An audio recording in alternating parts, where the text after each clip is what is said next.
Hello, everyone. Welcome to the Cup of Joe show. I'm Joe. That's Jeremy. We're working from Studio 2 today, as you could tell. Sorry about the missing Packer guys and tape where Pennants used to be. But we do have an Imagine thing up there, so yeah. That's the Beatles. I don't even know what, yeah. Or yeah. John Lennon, rather. That's right. I don't even know what to call it. A picture of different letters that spell Imagine? Sure. All right. Anyway, after wasting 30 seconds of your time, we're going to get on with the show. I saw The Equalizer. Jeremy didn't, so you're all going to have to endure just me talking about the film. But I promised before the show to knock it out of the park. Or, if Matt Carpenter from last night, at least to the fence. All right. I'm a Cardinal fan too, so I'm pretty excited. I've had a decent week so far, sports wise. But I hope I didn't just jinx myself. So, The Equalizer, starring Denzel Washington and Chloe Grace Moretz, and some guy that was in The Bourne Supremacy that I don't know his name. He's been in a few films.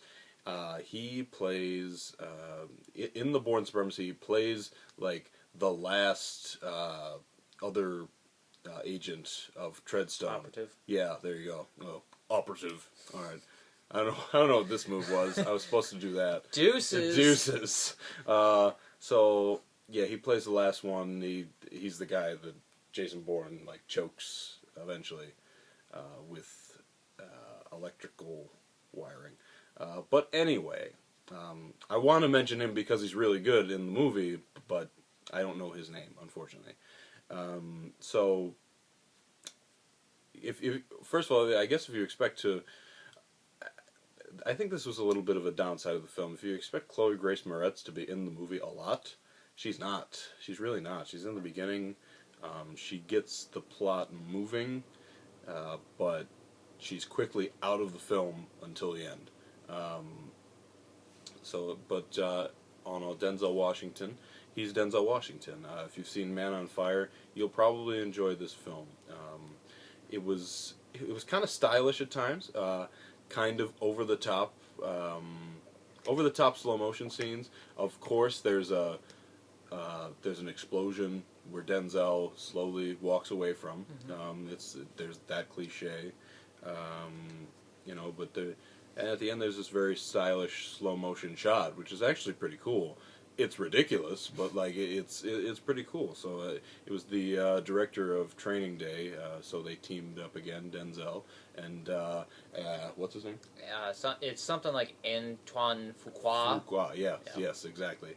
So it was pretty good. I don't know if I'd go as far as saying it was a solid film, but it was pretty good. It was definitely enjoyable. So you're saying it was good, but it wasn't good? Yeah, exactly. It wasn't good like The Maze Runner. So that's a perfect analogy. Thank you. So yeah, it was good. Like I said, entertaining. A little too long, and it's funny because it was a little too long. But, like, once it was, like, 2 hours, they tried to, like, fit in a bunch of stuff at the end, like, that they could have been doing in this, like, 2 hours that was just, so it dragged a little bit. But Denzel has some cool parts. Like I said, the guy from The Bourne Supremacy, he plays the evil bad person that comes to kill Denzel Washington. Bad people are usually evil. Yeah, the evil bad person. Yeah.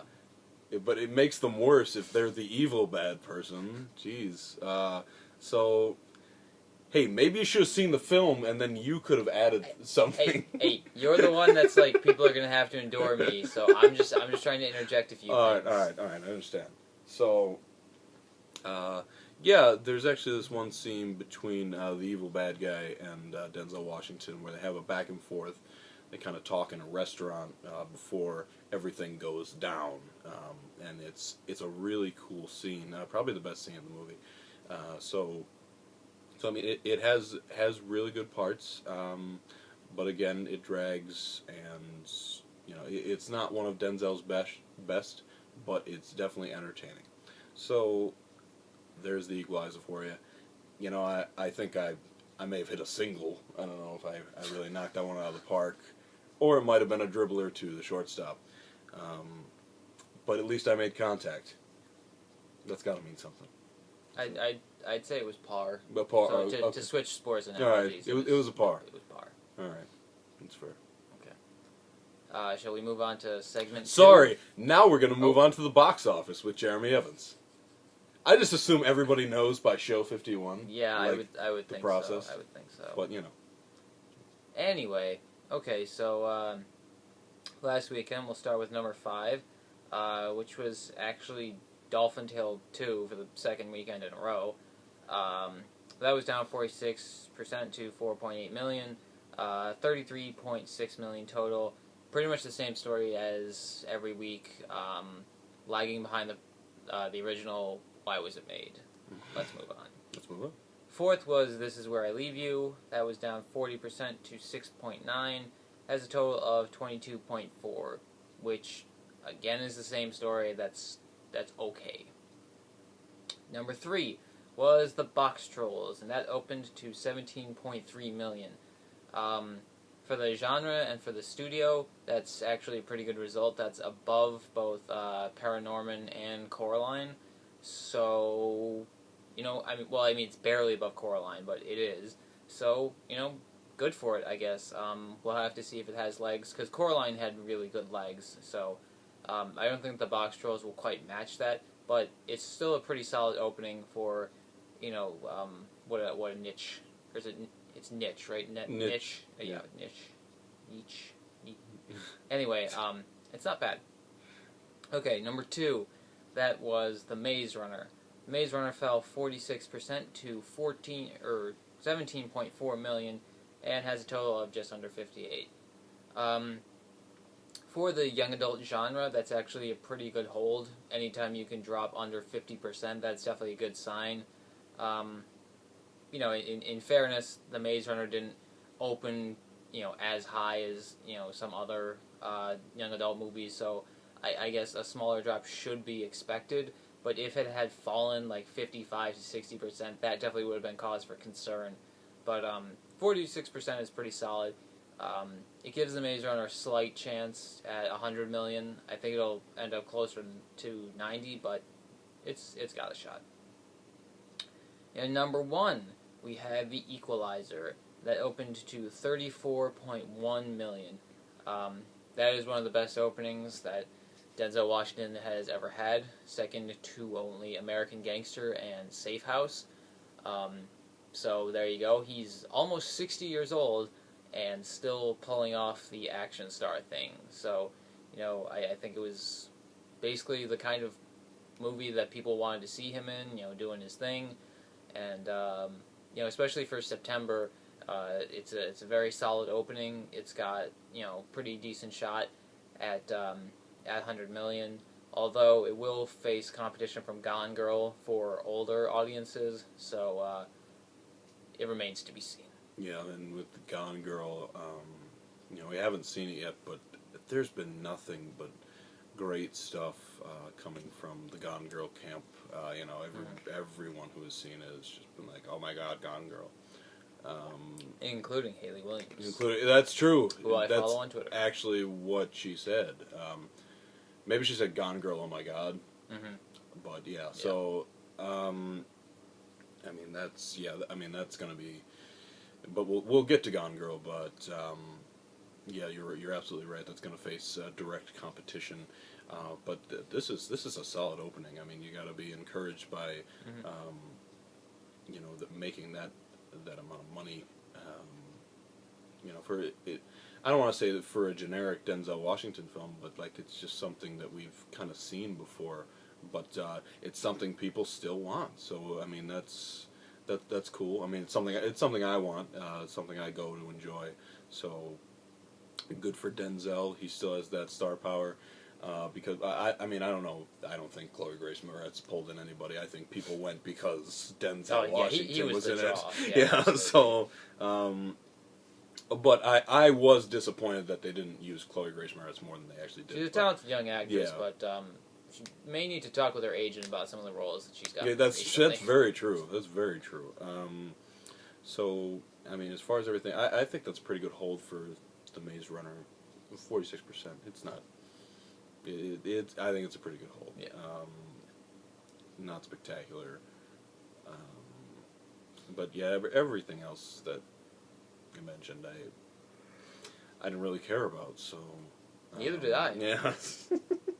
It was tough to get through. Maybe I should have just done the top 3. Maybe it's true. Yeah, that's the box office. Well, we have like 10 minutes.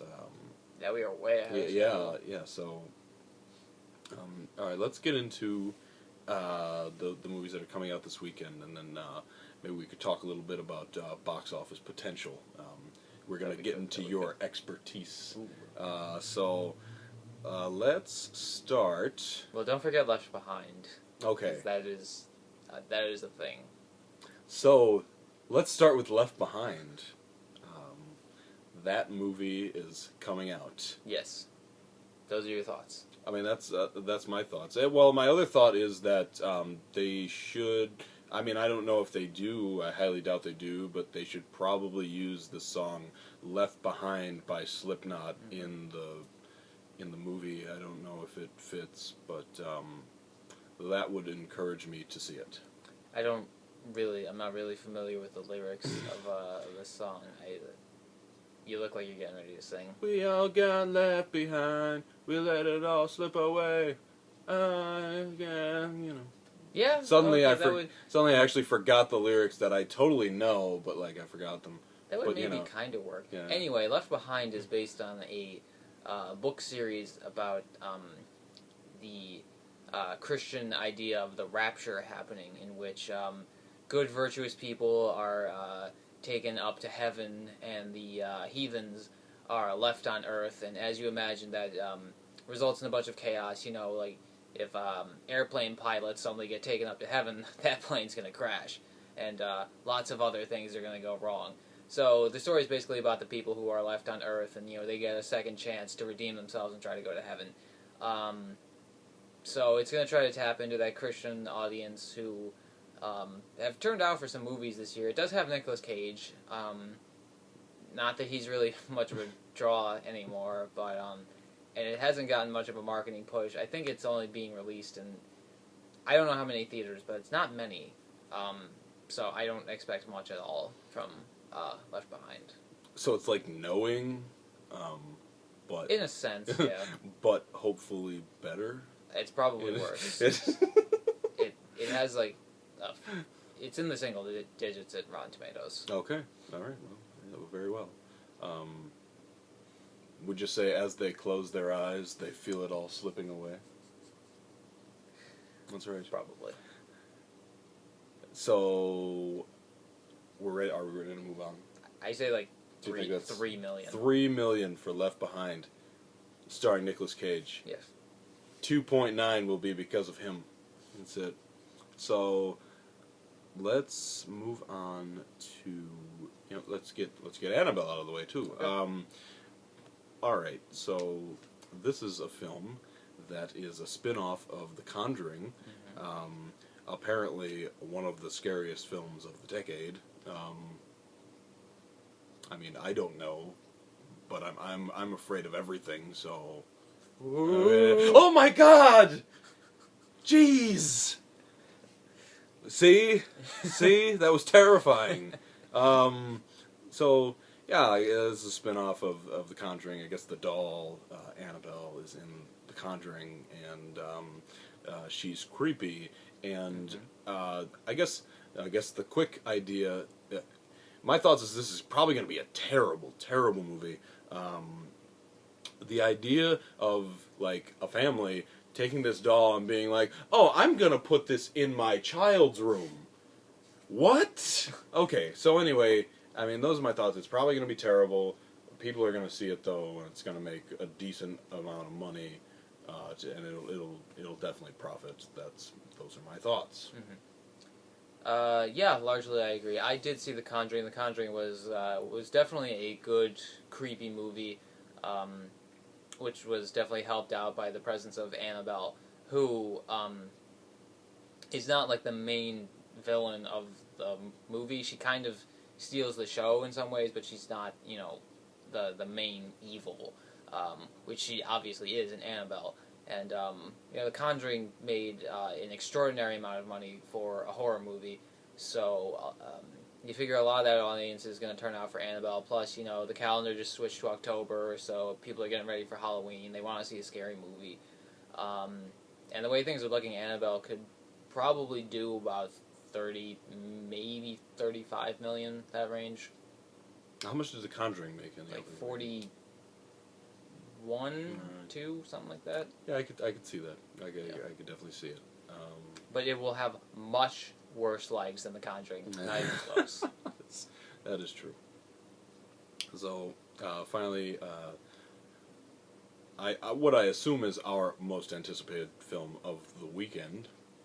Of the month. Right. Of the true actually. One that I've been waiting for. Let's just say one that we've been waiting for. We didn't read the book, so the anticipation has actually been killing me.